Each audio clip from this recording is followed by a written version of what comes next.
Hey, Hogs. Going to talk about our lineman calls for the 2024 season.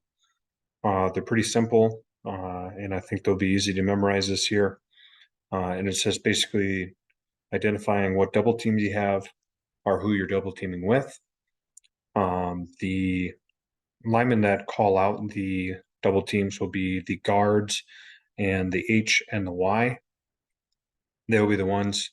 I chose the guards so they can be the ones to help identify if they're going to double with the center or double team with the tackle. And I chose the Y and the H's because they're going to be moving around a lot. So it'll be helpful to the tackles to know if they are double teaming with the Y or the H, if the Y's and the H's are the ones that give the call.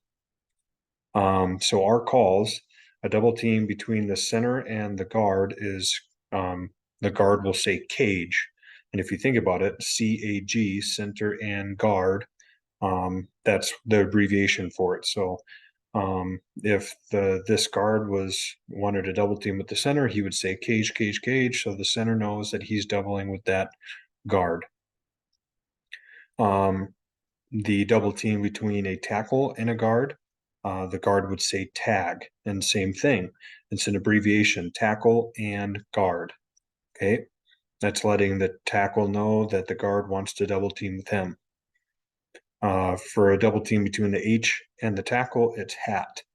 So once again, H and tackle. So that's letting the H is letting the tackle know that he is double teaming with him. With the Y or our tight end in some formations, that will be a TED double team. So the Y would say TED, TED, which means tackle and tight end.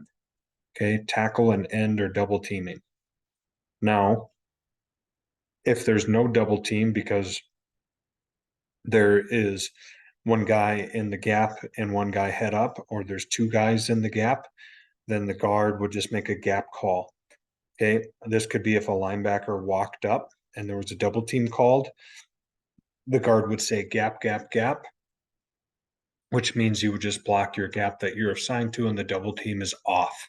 So gap means there's no double team, you're just blocking your gap because there's someone occupying both gaps. There is no double team going on at that time. Okay, and that's all written down here. Cage, tag, hat, TED, and gap means no double team, just block your gap. Okay, so these are going to be our line calls this year. Pretty self-explanatory. Remember, guards and the Y and the H are the ones that are making the call to let the tackle or the center know that who the guard wants to double team with, and the H and the Y letting the tight end or the tackle know if they are double teaming with them or not. So those are our line calls for the year.